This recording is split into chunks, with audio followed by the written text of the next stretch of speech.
My name is Krissy, and this is my dog puppet called Shep. Hello. Basically, today is the 18th of July 2018. It's after 5 o'clock. The ginger lad from number 3 has gone out slamming his door on his bike. Whatever. The things I write in my diary, basically. This is my hand puppet called Shep. Like I said. Nice to meet you. Nice to meet you. Nice. So today was the day that Graham was supposed to take me out for a coffee, and he did indeed take me out for a coffee at the Honourable Pilot in Gillingham, which is also a Premier Inn. It's next to the Premier Inn.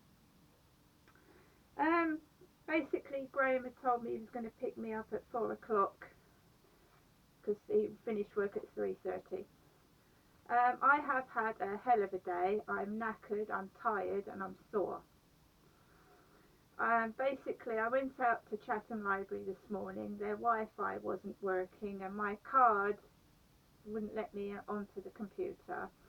I went to the desk. The lady told me that it had happened to 2 people.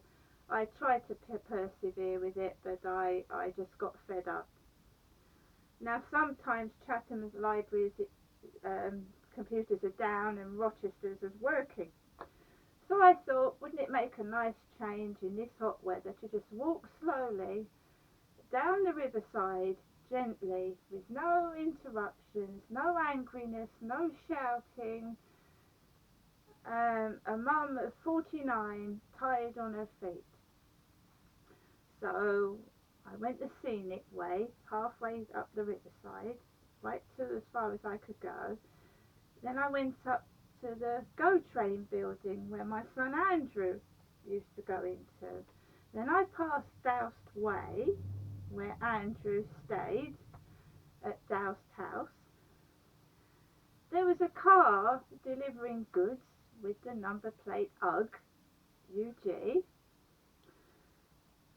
with its flashing headlights on in my eyes. So I walked past that, didn't get cross, walked all the way up to Rochester Library, and my God, they had the same problem. There was people sat at the computers on computers, but my card wouldn't work. So I thought, oh my God, I'm not going to lose my rag. It's not anybody's fault. It's just a technical hitch. Went up to the desk and they logged me on. All the computers free.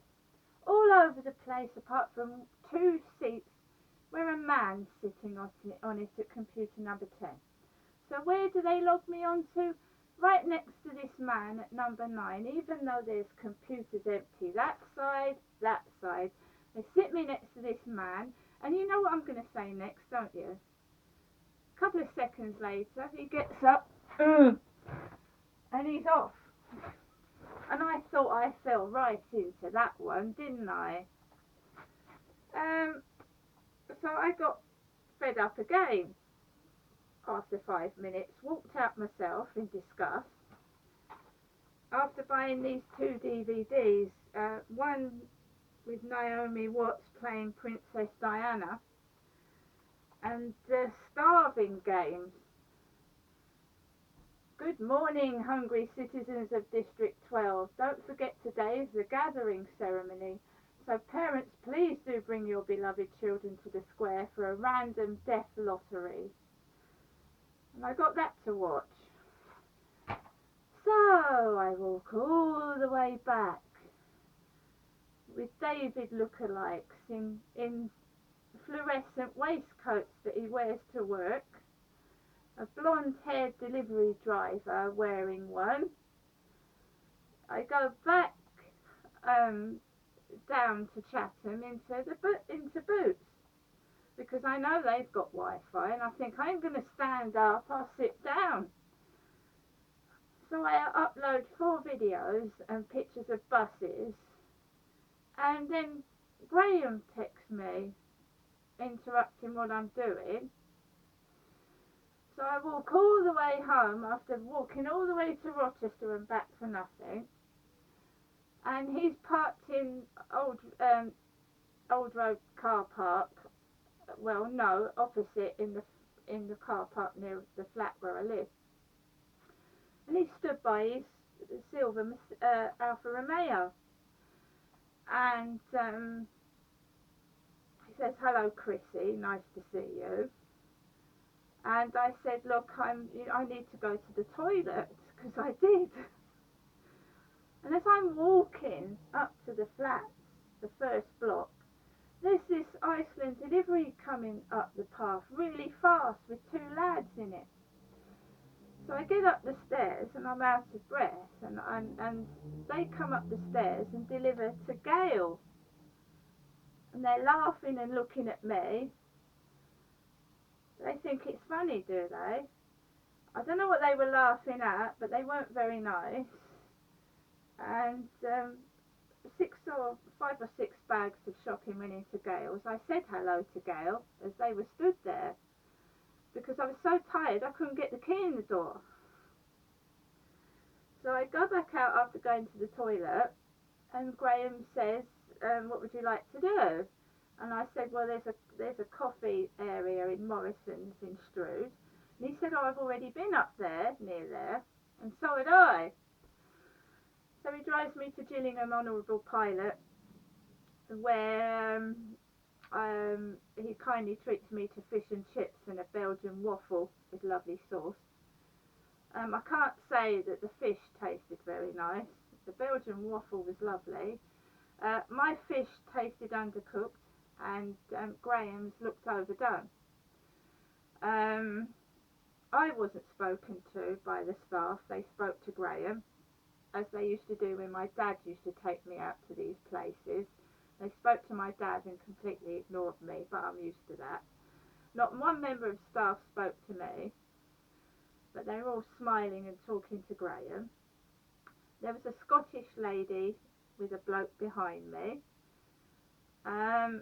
Various older people and young couples coming in. I had a drink at the machine. I had some lemonade. I started to feel really, really giddy and disorientated after drinking the lemonade. And right now I'm really dry in the mouth and feel faint. Graham took me into a shop because I needed to put £15 on my electric meter. And the first shop he took me into, he couldn't put the £15 on the shop at Gillingham. And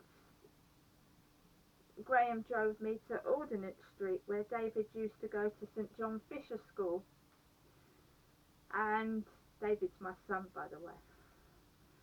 Stopped outside the newsagents. We went in there, and she seemed to be having trouble with my utility card.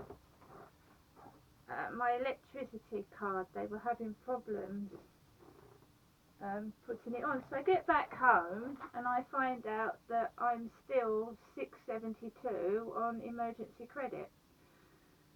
So I've rung utility up about 6 or 7 times today. I've got a bleeding headache.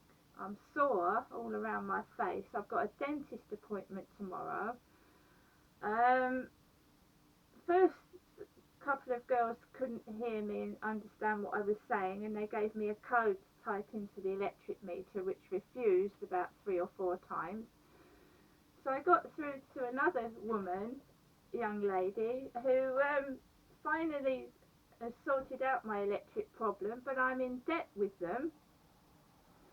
They've told me I'm in debt with them until they sort the problem out. I don't know whether it's a fault with the PayPoint shop, but I have got the receipt for £15, and now I'm in credit, but the payment's pending. You have to excuse me, there's a twat laughing outside thinking all this is funny. We'll come back to what happened next afterwards. Someone's laughing their head off, but my cat's really frightened. I'll tell you what happened in a minute.